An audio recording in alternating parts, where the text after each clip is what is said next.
Welcome back to the Yaffee program, News Talk 770 AM, 92.5 FM, WVNN. Apparently, according to some of the texters, there are people protesting today. I think, did they say we're protesting next to the Space and Rocket Center, or was that over by the, I forget. Let me know, but they were protesting against Tuberville. So someone was asking if that's because Tuberville is going to be here today. One person did say, yes, he is. Says Tuberville is here. He's giving the state of Washington update.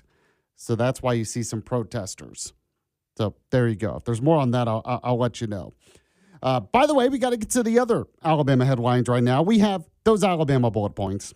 Alabama bullet points. Today's headlines from around the Yellowhammer State. Sponsored by Larry's Pistol and Pawn. Number 4 today, non-citizen Mexican national has been charged with fraudulently voting in Alabama elections. And we have Wes Allen, Secretary of State, saying this is the zero tolerance policy for non-citizen voting. So a 51-year-old Mexican national and lawful permanent resident named Homero Ramos is living in Marion County, Alabama, has been arrested and charged federally with fraudulently voting in the 2022 and 2024 general elections, despite knowing that Alabama law permits only U.S. citizens to vote. He allegedly registered and cast ballots unlawfully. The case, announced by acting U.S. Attorney Catherine Crosby, was investigated by Homeland Security Investigations with assistance from Alabama's Secretary of State's office. So if this is happening in Alabama, think about other states where it's happening and people are not getting caught.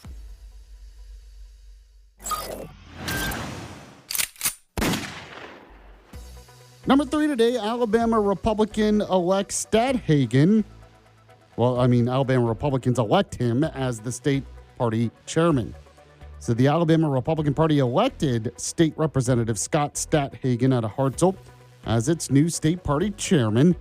Now, this was the party's winter meeting in Hoover in a three-way contest that included former House Majority Leader and ex-Secretary of State John Merrill and Joan Reynolds, who served as acting vice chair. Now, Stadthagen led the initial round with 45% of the vote, followed by Merrill's 29%.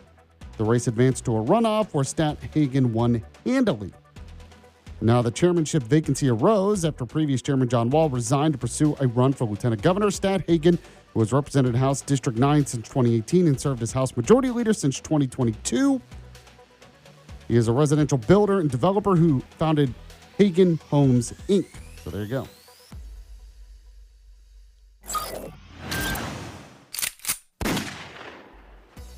All right, number 2 today, Nick Saban was a part of a round table when it came to NIL that happened at the White House with Trump. They're calling reform before cabinet officials and industry power brokers were there.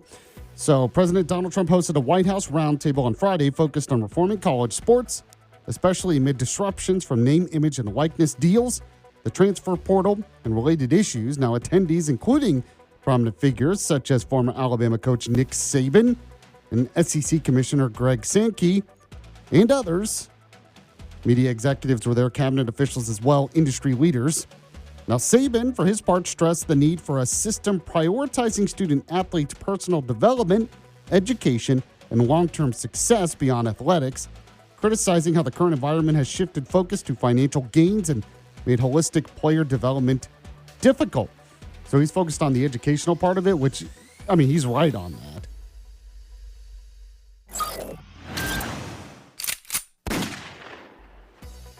And number 1 today, a new poll shows that Steve Marshall, our current Attorney General, has slipped to second for the U.S. Senate race.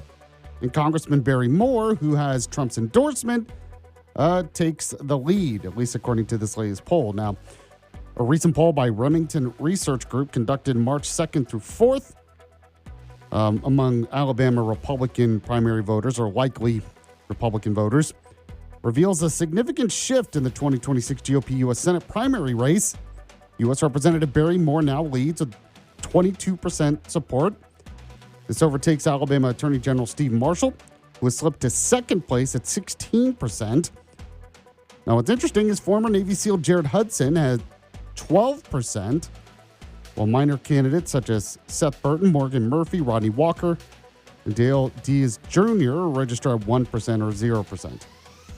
But what's interesting as well is notable 47% of voters remain undecided. That's kind of the biggest story there.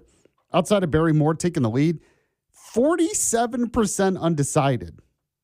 That's a big number. So it shows that maybe the Trump endorsement had an effect, no doubt, because Barry Moore is taking the lead, and he's also a pretty good campaigner. But 47% undecided, that means that, I don't think Steve Marshall should call it quits or anything like that when you have that many undecided. So anything's possible here. It'll be interesting to see how this all plays out. By the way, it'd be interesting for you to see the latest deals at Larry's Pistol and Pawn. Of course, go to Larry's Pistol and Pawn in Madison. It's off Greenbrier Exit 3 off 565 by the big rusty water tower. So much there to shop for. So many great deals to be had. Or if you want to pawn or sell anything of value, you can also do that, as always, at Larry's Pistol and Pawn. The best customer service in town when it comes to, say, buying a new or used firearm. If you need ammunition, they stock up on that. They also sell the latest in jewelry. They really pride themselves, whether it's antique jewelry, permanent jewelry, rings, necklaces, earrings. They pride themselves on their selection. They pride themselves on the customer service. And they pride themselves on the deals they can give you. Because there's a reason why many of my family members, my coworkers, my friends go there when they need jewelry. You can also put it on layaway. They have same-as cash financing options for those who qualify and much more. So you can go somewhere else and pay too much, or go to Larry's Pistol and Pawn. There's another location in Huntsville up North Memorial Parkway, and you can see the latest sales ad, as always, at pistolandpawn.com, pistolandpawn.com. When you go to Larry's Pistol and Pawn, let them know you heard about it from Yaffee. So Todd Stacy with Alabama Public Television's Capital Journal is going to join me next here on the Yaffee program. Stay with us.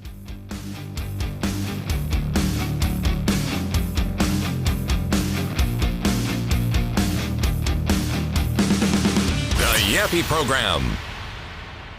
Every day, excessive delays and denials from big insurers keep patients from accessing the care they need. And when care is urgent, these delays can be disastrous. These practices cost billions in wasteful spending, driving up costs for American families. But while big insurers put up barriers, America's hospitals and health systems are in your corner, navigating endless reviews and appeals to get you the care you need when you need it most. It's time to curb these harmful practices and put the focus back on patients. Brought to you by the Coalition to Strengthen America's Healthcare.